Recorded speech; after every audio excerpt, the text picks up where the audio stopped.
Welcome back, ladies and gentlemen, to Pro Wrestling Throwdown. It is Tuesday, November 17th, 2020, and we are talking about Top 5. I'm Caleb Black. This is Luke the Big Dog Williams, our in-studio producer, the Mighty Max Fury, and he's the brainchild behind this operation today because he's the one who suggested this Top 5 video. Top 5 most dangerous moves in wrestling. This is the top 5 moves that are capable of doing as much physical damage. Pretty much any move can go that way. Right. But we're going to get into our top 5, what we think could be the top 5 moves that you don't want to take unless you're taking it from a real pro. So, Max, your idea, you start us off. What's your number 5? Well, my number 5 is I have to go with the low blow. The low blow. You have to be skilled to deliver one. Otherwise, you can really do some physical damage. And we trust me. I have been on the receiving end of some low blows that were not done very well. Sure. I got hurt. Your number 5? Number 5 for me, a German suplex.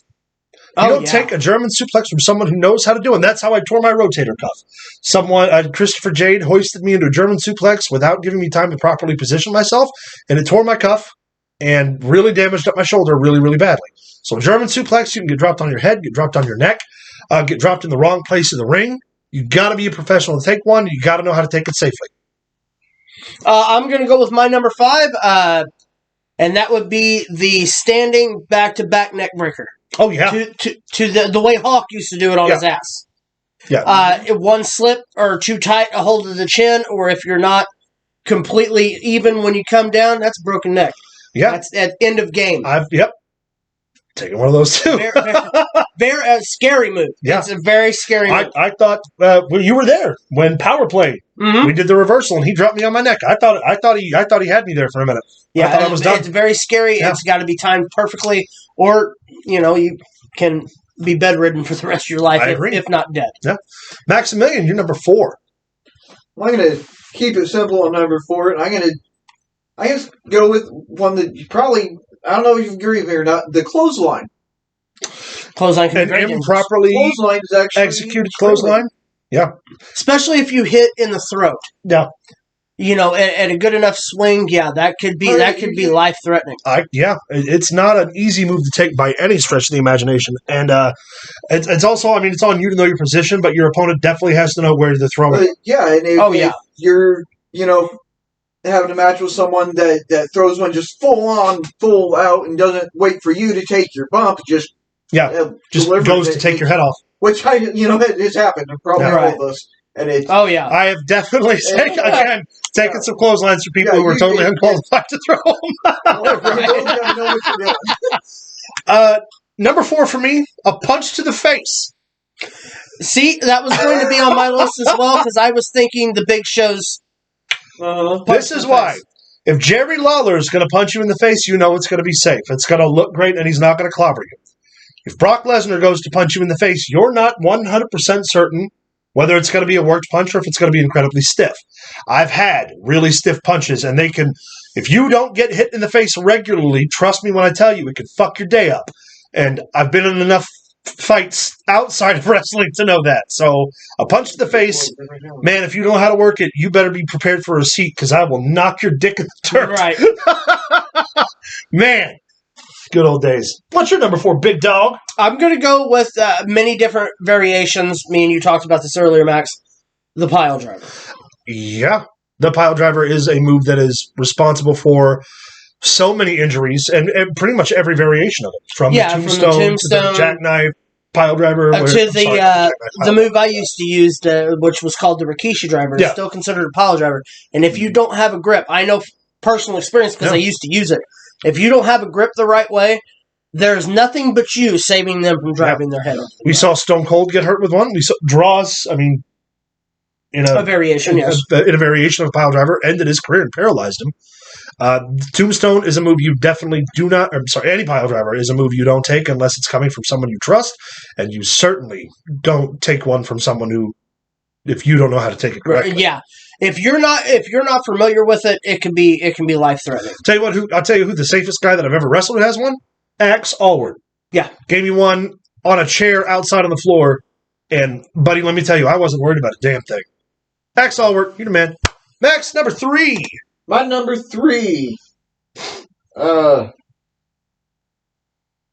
going to go with Randy Orton's punt kick. Or, well, I guess just punt kick. The punt kick in general, yeah. That's a really good point. Yeah, I mean, that goes self-explanatory. You just haul off and kick somebody in the fucking dome. It's over. Right. Do you remember, what was it? It was back before the split of IWGP, when it was still AJPW and NJPW together. It was one of the 4 pillars, and I want to say it was not Jumbo Saruda. It was somebody. I remember a very physical, very violent shoot kick to the face. Mm-hmm. You know what I'm talking about? I know the match you're talking about. I mean, a running boot to the face, any real kick to the head. I mean, you can run too hard into a big boot, and it can tune you up. Yeah, but thinking about coming from a position, a running position, and coming up with the trajectory of bringing that kick here, or here for that matter, no, lights over. Nope. It's over. Game over. Game over, man. Game over. Game over, man. My number 3 is the Vertebreaker. Or the Cop Killer. The Cop Killer, it is basically a wrestler will wrap your arms around his, hoist you over his back to where you're facing away from me, but hanging upside down, and then I drop straight down. Explaining how that can kill you. It's self-explanatory. It's self-explanatory. You have no control. It's all on the person. Basically, you have their hands hooked, and as you go to sit down on your ass, all you're doing is their head is... I mean, if you don't land out flat, if you don't land out right, it can ruin your life. Ruin your life, skis. So, Vertebreaker, my number 3. I'm going to go somewhat on the same pillar there with my number 3. A backbreaker in general. Yeah. Yeah. A backbreaker in general is not only dangerous, I mean, it could be lights out, game over. If you hit a backbreaker the wrong way, when it's not flat and you're not evenly dispensing your weight and their weight at the same time as you come down, I mean, that's a taco effect. Yep. You know, you can turn them into a TP, and it's over. Seriously, I love that. It's over. Maximus, that's outstanding. Give me your number 2.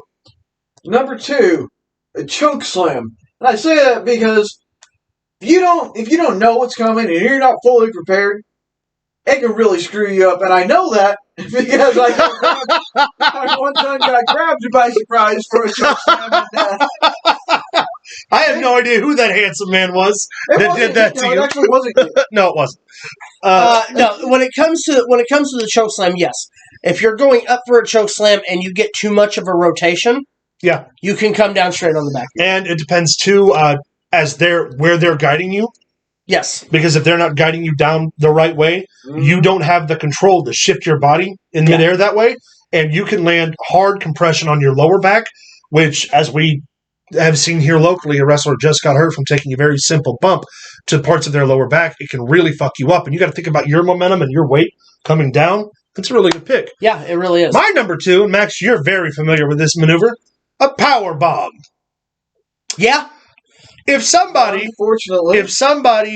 chooses to not take full control of the power bomb, you can obviously get dropped on your neck, you get dropped off your head. And likewise, if a wrestler doesn't feed upward, feed upward and take control, and you have to take your arms underneath them and lift them, and then out of frustration, you take those arms and you shove them as hard as you can back down. Yeah, but if you're 300 pounds and your opponent's only 100 pounds, it shouldn't really be that much of a problem. I was only like 180 pounds then. That's true. He was. I was little KB then. He was a third of the man he is today. But a power bomb. However, did I drop you on your head? No. See? And that was still Safe guy. That was positioning on both of our parts. I just threw you down real hard, but I threw you down flat. So power bomb number 2 because a Big Show, the Giant, took the jackknife from Kevin Nash. He's been giving that move forever. Broke his neck. Also, Bob Holly, the powerbomb from Brock Lesnar. Yeah. Brock Lesnar, as noted, the strongest guy in wrestling at the time, who's never hurt anybody in that regard. Bob Holly, 200 pounds, full professional. One slip, broken neck. That's all it takes. Number 2. My number 2, I'm not sure what the name of the move is called. Okay. So I'm going to explain it. Okay. You get him into a fireman's carry. Yes. AJ Styles does it all the time. Flips the legs up, brings it down across the back of their head and neck, across his knee. It's also Sean Spears' finisher. It's the perfect neck breaker. Okay. Vicious. Yeah. If done incorrectly, again, I hate to be repetitive, lights fucking out. Well, the momentum that comes down, you have all of the control goes here in this arm. So as they're coming in, I mean, if you're not cradling them perfectly, not only can you drop them square on your knee, you can lose control and drop them straight out. And that could be even worse because they could hit their head, they can land on their neck. I mean, you have to be a really solid pro to put yourself in that kind of position to take a move like that. Maximus, your number one. My number one, I don't know if it's necessarily how hurtful it really could be, but the most dangerous letters in wrestling today. Oh, fuck me. Technically, now, with the RKO, technically speaking, can be very dangerous. It's a neck breaker like anything else. It is. Especially for people who like to take it on their foreheads, which I've seen a lot of indie guys do. That DDT off the ropes. That is also vicious. Yeah. Can I just say Randy Orton in general? Yeah, Randy Orton's the most dangerous thing in wrestling ever. Yeah. But no, yeah, the RKO, that can be a very dangerous move. Yeah. The DDT. It's on you to control where your opponent goes. You can drop them square on their head. I've been dropped square on my head with a DDT. Also, if you don't prepare your opponent to take it appropriately, they can get hurt. I've hurt somebody with a DDT because I didn't take time to prepare them. So the DDT, my number one most dangerous move, that is so easy to do, yet so horrible if you fuck it up. Well, the thing with the DDT is you can end a legit fight with a DDT. I've seen it happen. Done that. Number one, most dangerous move, in my opinion, DDT is a very good one and was almost what I had used. Thank you very much. Honestly, a body slam. Body slams can hurt you. If you're not cradling the head on the way down, I got something. You're going to lawn dart somebody directly into the mat. Yep. Body slam also, if they don't take the bump right and don't evenly disperse the pressure, you're going to break a back, a hip, a shoulder, an arm. Or transversely, if they sandbag you, where they don't move their momentum and their weight up and they follow through. If you don't move your weight, you don't have control where you go. So that's not really your fault, but it's still a dangerous position to put yourself in. Right.